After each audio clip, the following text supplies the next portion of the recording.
नमस्कार, बीएसटीवी की खास पेशकश देख रहे हैं आप। मैं हूं आपके साथ में वैष्णवी। सबसे पहले आप सभी को बीएसटीवी परिवार की तरफ से हैप्पी दिवाली। और जैसा कि आज दिवाली का दिन है, खास दिन और सबसे बड़ा दिन, महत्वपूर्ण दिन, आज के दिन माँ लक्ष्मी की पूजा की जाती है। उमंगों और खुशियों का दिन आज है।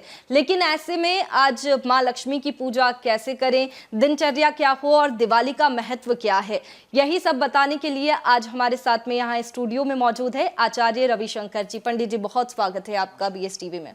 पंडित जी, सबसे पहले आज दिवाली का दिन है तो आपको भी बहुत बहुत शुभकामनाएं दिवाली की। और सबसे पहले मैं आपसे यही जानना चाहती हूँ कि दिवाली का महत्व क्या है। सर्वरूपमयी देवी सर्वम देवी मयम जगत। इस संसार में जो देवी लक्ष्मी है वो सर्वरूपमयी है, यानी हर जगह विद्यमान है। और सर्वम देवी मयम जगत, और ये जो पूरा जगत है ये देवीमय ही है। अर्थात अनादि काल से, अनंत काल से भगवती महालक्ष्मी की जो सत्ता है वो विद्यमान है और प्रत्येक संदर्भ में समाहित है, प्रत्येक संदर्भ में नूतन है।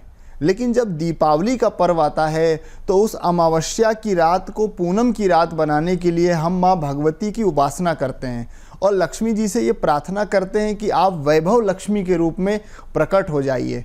वैभव लक्ष्मी का ये तात्पर्य होता है कि इस संसार में अंदर और बाहर, यानी हमारे देश में, हमारे घर में और हमारे घर से बाहर, हमारे देश से बाहर, कोने कोने में जहाँ जो कुछ जो कोई भी विद्यमान है, किसी के मन में, किसी के जीवन में, किसी के संसार में विपन्नता न रहे, हर कोई संपन्न रहे, किसी के मन में कोई दारिद्र न रहे, हमेशा हर कोई समृद्ध बना रहे। इस कामना से जब हम माँ भगवती की पूजा करते हैं और दीप जला के जब उनका स्वागत करते हैं तो उसे दीपावली कहा जाता है। एक अन्य पौराणिक कथा है, एक समय की बात है जब समुद्र मंथन हुआ और समुद्र मंथन के समय 14 रत्न निकले। क्रमशः एक एक करके रत्न निकलते गए और जो देव सत्ता थी उन रत्नों को धारण करती रही, जो दैत्य सत्ता थी उन्हें जो रत्न चाहिए थे वो उन्हें मिलते रहे। लेकिन जब माँ भगवती महामाया लक्ष्मी जी प्रकट हुई तो सभी ने उनकी इच्छा की। लेकिन भगवती उसी का वर्ण करती हैं जो सत्य है, जो सत्य की ओर जा रहा है, जो धर्म का मार्गी है। माँ भगवती लक्ष्मी महामाया उन्हीं का वर्ण करती हैं। और भगवान श्री विष्णु चतुर्धारी वहाँ पर, चतुर्भुजधारी वहाँ पर खड़े थे और माँ भगवती महामाया लक्ष्मी ने उनका वर्ण कर लिया। तो इस प्रकार से लक्ष्मी नारायण का उस दिन विवाह संपन्न हुआ। तब से क्योंकि भगवान विष्णु हैं तो विष्णु की जो अर्धांगिनी है उनका नाम वैष्णवी हुआ। तो भगवती वैष्णवी इस संसार में व्याप्त हैं। उनके जन्म उत्सव के समय ही हम ये दीपावली का पर्व मनाते हैं। ये दीपावली का पर्व समस्त संसार में समृद्धि लेके आए, आपके जीवन में समृद्धि लेके आए, चहु और खुशहाली हो, ऐसी हम कामना करते हैं। बिल्कुल, आज का दिन काफ़ी महत्वपूर्ण है और दिवाली का दिन, जैसा कि आपने बताया कि क्यों दिवाली मनाई जाती है, लेकिन अब ये भी जानना चाहती हूँ क्योंकि आज के दिन बड़ा पूजन घरों में होता है, पटाखे जलाए जाते हैं, खुशियाँ मनाई जाती हैं, मिठाइयाँ, पकवान बनाए जाते हैं। और अगर पूजन सामग्री की बात करें तो मंदिर में कौन सी पूजन सामग्री का आज इस्तेमाल कर सकते हैं, कौन कौन सी पूजन सामग्री आज पूजा में हम शामिल करें? देखिए, घर घर में बड़ा उल्लास होता है, बड़ा प्रकाश होता है। दीपावली के दिन कम से कम 21 दीपक जलाने चाहिए और घर के प्रत्येक कोने में, एक एक कोने में जाकर दीपक जलाना चाहिए। ये हमारी भारतीय संस्कृति है कि नित्य जो डस्टबिन हमारे घर की गंदगी को वहन करता है, जिस बाथरूम में हम गंदगी का त्याग करते हैं, आज के दिन उस जगह को भी पवित्र किया जाता है। वहाँ पर झाड़ू लगाकर और वहाँ भी दीपक रखा जाता है। इसका तात्पर्य यह है कि हमारे समाज में प्रत्येक वर्ग, जो जहाँ जिस जाति में, जिस वर्ण में, जिस कुल में, जिस गोत्र में जहाँ कोई भी है वो महनीय है। बस बात इतनी सी है कि हर एक व्यक्ति की अलग अलग जिम्मेदारी है, अलग अलग व्यवस्था है। इस प्रकार से हम जब पूरे संसार की समृद्धि की कामना करते हैं तो इस अमावस्या की रात में हम चहु ओर उजियारा कर देते हैं, क्योंकि अमावस्या की जो तिथि होती है वो मन में शुद्धता पैदा करने वाली होती है, मन में संताप पैदा करती है, उदासीनता पैदा करती है। और जिन लोगों की पत्रिका में चंद्रमा अथवा राहु अथवा केतु अथवा शनि का कोई दोष हो, अमावस्या के दिन वो लोग व्याकुल हो जाते हैं। अमावस्या के दिन समुद्र की जो लहरें हैं वो अलग ही लय प्रदान करती है, अलग ही उफान पे रहती हैं, समुद्र में भी व्याकुलता हो जाती है। उसी प्रकार से प्रत्येक मनुष्य के जीवन में अमावस्या के दिन व्याकुलता हो जाती है। तो एक अमावस्या तो वो है जो महीने में एक बार आती है, लेकिन एक अमावस्या वो है जो हमारे जीवन में आती है और वो अमावस्या की काली रात हमारे जीवन को खराब कर देती है और जीवन पर्यंत व्यक्ति उसी दुख में पड़ा रहता है। लेकिन जीवन की अमावस्या कैसे समाप्त हो और जीवन में प्रकाश कैसे आए, क्योंकि चंद्राम प्रभाषाम यशसा ज्वलंतीम, चंद्र की जैसी जिनकी प्रभा है लेकिन उनकी जो कांति है, उनका जो तेज है वो सूर्य के समान है, ऐसी भगवती महामाया महालक्ष्मी हमारे घर में और हमारे जीवन में इस अमावस्या के दिन प्रकाश कर दें, इसलिए हम दीपक जलाते हैं। इसके साथ ही माँ भगवती का बड़ा ही विधि विधान से हम पूजन करते हैं। धनतेरस को हमने सब सामग्री की तैयारी कर ली, सब कुछ खरीद लिया और नरक चतुर्दशी के दिन हमने यमराज का भी पूजन कर दिया है, हनुमान जी को भी बुला लिया है। अब दीपावली के दिन कैसे माँ भगवती का पूजन करना है, इस बात पे हमें प्रकाश डालना है। दीपावली के दिन सर्वप्रथम घर में साफ सफाई तो पहले से ही रहती है, सुबह देवताओं का पूजन करना चाहिए और माँ भगवती के पूजन की जो सामग्रियां हैं वो एकत्र करनी चाहिए।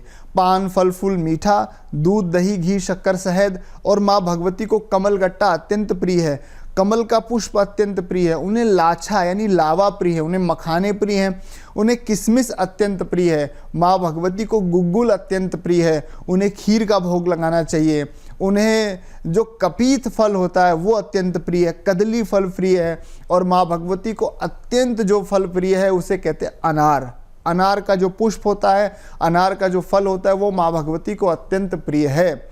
आदित्य वर्णे तपसो दिजातो वनस्पतिस्तव वृक्षोथ विल्वः तस्य फलानि तपसानुदन्तु माँ आंतरायाश्च बाह्या अलक्ष्मी। आदित्य के जैसा यानी सूर्य के जैसा जिनका तेज है और जिनके तप के प्रभाव से एक ऐसा वृक्ष उत्पन्न हुआ जिसमें पुष्प नहीं लगते लेकिन फल लगते हैं, और वो वृक्ष है विल्व वृक्ष। यानी कि वो जो विल्व वृक्ष है उसके पत्ते में, उसके कण में, रोम रोम में माँ भगवती महामाया भगवती लक्ष्मी विराजमान होती हैं। इसलिए विल्व वृक्ष की उस दिन पूजा करनी चाहिए, विल्व के पत्र लाने चाहिए और वो विल्व जो फल होता है अगर हम भगवान को भेंट करें, भगवती को भेंट करें तो उससे हमें भगवती धन धान्य की पूर्ति करती हैं। तो विल्व फल की व्यवस्था करनी चाहिए। अम्बा नानाविध पुष्पाणी, अम्बा यानी भगवती महामाया महालक्ष्मी को अनेक प्रकार के पुष्प प्रिय हैं, उन्हें लाल, पीले, नीले, हरे, गुलाबी हर प्रकार के पुष्प प्रिय हैं। तो अलग अलग प्रकार की पुष्पों की माला लानी चाहिए। मोगरा की सुगंधित माला लाएं और चमेली और चंपा की सुंदर सुंदर पुष्प का चयन करें और लाल रंग के गुलाब का चयन करें वो माँ भगवती के लिए। जब सब सामग्री की व्यवस्था हो जाए तो उस दिन हमारे पूजन स्थल पर लगभग एक 2x2 का पटा हो, उस पर सुंदर एक लाल कपड़ा बिछा हो, उसे रोली और अष्टगंध से वहाँ पर अष्ट कमल दल बनाएं अथवा वहाँ पर एक अष्ट कमल दल पुष्प रख दें अथवा वहाँ पर एक मौली से उस कपड़े को बांध दें। उसके बाद वहाँ कलश स्थापित करें। कलश स्थापना की विधि हमने आपको बताई थी कि कलश में सुंदर जल भरा हो, उसमें तीर्थों का जल भरा हो, उसमें अक्षत, सर्वौषधि, पंचरत्न, सप्तमृतिका और ये सब सामान डला हो, सुपारी हो, एक सिक्का हो, दूर्वा हो, पुष्प हो, ये सब कुछ उसमें डला हो। उस कलश को स्थापित कर दें, उसमें एक सुंदर स्वास्तिक बनाएं। स्वास्तिक बनाने के बाद उसे मौली बांध दें, फिर उसमें पंच पल्लव डालें। पूर्ण पात्र जो अन्न जल से भरा हो अथवा चावल से, अक्षत से भरा हो, उसको वहाँ रखें। उसके ऊपर एक श्रीफल रखना है। ये रखने के बाद उस कलश के सामने, वो जो लक्ष्मी कलश है उसके सामने भगवती लक्ष्मी की एक छोटी सी मूर्ति, गणेश जी की मूर्ति और उनके दाहिने तरफ, कलश के दाहिने तरफ भगवान नवग्रह की स्थापना, कलश के बाएं तरफ षोडश मातृका और सप्तघृत मातृका की स्थापना करनी चाहिए। एक अखंड दीपक जलाना चाहिए जो कम से कम 24 घंटे तक जले। उसके अलावा वैष्णवी जी एक घंटी होनी चाहिए वहाँ पर और एक दीपक होना चाहिए। उसके अलावा वहाँ कुबेर का भी स्थान होना चाहिए। जो संपन्न लोग हैं, जो सामर्थ्यवान लोग हैं, वो अपने पूजन स्थान में अपने घर पे जो सोने के सिक्के रखे हुए हैं, चांदी के सिक्के रखे हुए हैं, वहाँ पे स्थापित कर लें और वो स्थापित करने के बाद क्रमशः उनका पूजन करें। पूजन का क्रम इस प्रकार है कि सर्वप्रथम वहाँ पर पाद्योपाद्य, अर्घ, आचमनी और सर्वांग स्नान कराना चाहिए। पंचामृत से जो गणेश जी और लक्ष्मी जी की जो मूर्ति है उसको स्नान कराएं और उनका अभिषेक करें और गणपति अथर्व शीर्ष का पाठ करें। इसके अलावा श्री सूक्त का पाठ करें और ये करने के बाद उन्हें वस्त्र निवेदित करें, उन्हें यज्ञोपवीत चढ़ाएं। यज्ञोपवीत के बाद अष्टगंध, चंदन, रोली, चावल और दूर्वा और इसके साथ में नाना परिमल द्रव्याणी अर्पित करें। उसके बाद माँ भगवती को सुगंधित द्रव्य अर्पित करें, धूप दीप दिखाएं और सुंदर जो पुष्पों की माला आप लाए थे वो सभी देवताओं पे अर्पित कर दें। इसके बाद में फिर आप क्रमशः नैवेद्य लगाएं, उन्हें भोग लगाएं और भोग में जो सुंदर सुंदर सामग्रियां हैं वो सब लाएं। मिठाई का भोग लगाएं। मिठाई इसलिए भगवान को चढ़ाई जाती है कि आपका मुंह मीठा रहे, आपका मन मीठा रहे, आपके मुखारविंद से जो शब्द निकले वो मीठा शब्द निकले। आप मितभाषी हो, आप अग्रिम भाषी हो। मितभाषी यानी किसी का दुख जाकर पूछ लें। आप अग्रिम भाषी हो यानी कि किसी से कुछ अच्छा बोलें और अपने मन से बोलें, वो आपसे बात ना कर रहा हो फिर भी आप जाके उसे प्रसन्न कर दें, ऐसा अग्रिम भाषी होना चाहिए। तो भोग लगाने के बाद उन्हें सुंदर फलों का भोग लगाएं। शास्त्र में ऋतुफल का भोग लगाने का ऐसा आदेश दिया हुआ है। ऋतुफल का तात्पर्य होता है कि मनुष्य को जीवन में जब जैसा समय आए वैसा कार्य करना चाहिए। गतम शोकम न कर्तव्यम भविष्यम नैव चिंतयेत। जो बीत गया उसका शोक नहीं करना और भविष्य की चिंता नहीं करना। जो वर्तमान में है, जो सामने है, उसका चिंतन करना है। इसलिए भगवती को श्रीफल भेंट करना चाहिए, ऋतुफल भेंट करना चाहिए, उन्हें विशेष अर्घ देना चाहिए। यानी कि हमारे जीवन में जब जिस चीज़ की आवश्यकता हो वो तो हमें मिलती रहे, लेकिन जब कुछ विशेष वस्तु की कामना हो तो वो भी हमें प्राप्त हो जाए। इसलिए विशेष अर्घ प्रदान करना चाहिए और उन्हें भोग लगाना चाहिए। इसके बाद में उनसे प्रार्थना करनी चाहिए। हाथ जोड़कर माँ भगवती से जब हम प्रार्थना करते हैं तो बोलते हैं श्रीर्वर्चस्वमायुष्यमारोग्यमाविदाक्षोभमानं महीयते धनम धान्यम पशुम बहुकीर्तिलाभम बहुपुत्रलाभम शतसंवत्सरम दीर्घमायुः। श्रीर्वर्चस्वमायुष्यमारोग्यमाविदाक्षो, हमें श्री मिले, वर्चस्व मिले, आरोग्यता मिले, यश मिले। भमानम महीयते, धनम धान्यम पशुम बहुकीर्ति लाभम, धन मिले, धान्य मिले, हमारे पशु बहुत अच्छे रहें और कीर्ति मिले। शत संवत्सरम दीर्घमायुः, 100 संवत्सर तक। क्यों? क्योंकि देख सके 100 वर्ष तुम्हारी रचना का अनुपम सौंदर्य। जीवन भी हो 100 वर्षों का, पूर्ण रहे जिसमें माधुर्य। 100 वर्षों तक जिए और बोले तेरा गुणगान करें। नहीं दीन हो प्रभु कभी हम जग में कर्म महान करें। 100 से भी ऊपर आयु पावें करते हुए नित्य उपकार। यही विनय है प्रभु हमें दो, माँ हमें दो सुखी दीर्घ जीवन उपहार। बिल्कुल पंडित जी, ये तो आपने बताया कि कैसे पूजन करें और पूजन सामग्री क्या क्या हो सकती है, लेकिन बहुत सारे लोगों के मन में ये कन्फ्यूज़न होता है कि ऐसा कहते हैं कि लक्ष्मी माता की आरती नहीं करते और ओम जय जगदीश हरे ये वाली जो आरती है वो दिवाली के दिन की जाती है। तो क्या सच में ऐसा होता है कि लक्ष्मी माता की जो आरती है वो नहीं की जाती? देखिए, मुंडे मुंडे मतिर भिन्ना, हर एक दिमाग में अलग अलग बुद्धि होती है। हर एक व्यक्ति के सोचने का एक अलग तरीका होता है। जैसे आप 1-2 किलोमीटर पे जाएं तो हर कुएं के पानी का स्वाद अलग हो जाएगा, उसी प्रकार से हर एक व्यक्ति के विचार अलग अलग होते हैं। मेरे विचार से लक्ष्मी जी की आरती करनी चाहिए। मेरा जहाँ मत है, मैं जो सोचता हूँ कि भगवती लक्ष्मी की आरती करनी चाहिए, क्योंकि सभी देवताओं की हम आरती करते हैं तो भगवती लक्ष्मी की भी आरती करनी चाहिए। और पूजन की विशेषता होती है कि जब हम पूजन करते हैं तो पूजन में हम अंतिम में बोलते हैं कि इस देवता की पूजा कर रहा हूँ और ये मेरे लिए नहीं है। यानी कि अनया पूजया भगवती महालक्ष्मी प्रियंताम न मम, यानी जो मैंने ये पूजन किया ये पूजन मेरे लिए नहीं है। तो जब मैं इस भाव से पूजन कर रहा हूँ कि ये सब कुछ मेरे लिए नहीं है, ये सबके लिए है, तो फिर भगवती नाराज़ क्यों होगी? जैसे हम किसी से कहें कि हमें 100 रुपये दे दीजिए और वो व्यक्ति बोले क्यों, क्या करोगे? तो हम बोले कि हम इस 100 रुपये की कोल्ड ड्रिंक पी जाएंगे, तो वो नाराज़ हो जाएगा। लेकिन हम किसी से कहें कि हमें 100 रुपये दे दीजिए और इस 100 रुपये से हम सबके लिए कुछ ऐसा सामान लाएंगे कि सबको संतोष हो, सबके लिए पुष्प लाएंगे, सबके लिए फल लाएंगे, सबके लिए नाश्ता लाएंगे, तो व्यक्ति 100 नहीं वो 150 दे देगा।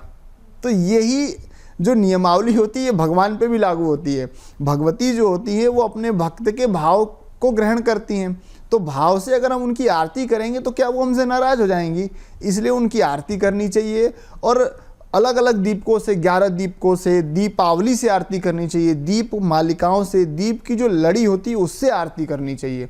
और आज का जो दिन है वो आरती का तो दिन है। आज का जो दिन है उस दिन दीप से दीप जलाया जाता है, इसलिए मेरे बुद्धि से, मेरे विचार से आरती करनी चाहिए। जी बिल्कुल पंडित जी, इसके साथ ही दिवाली के अवसर पर खील बताशे आते हैं, इनका कितना महत्व है और पूजा में खील बताशों को क्यों शामिल करना चाहिए?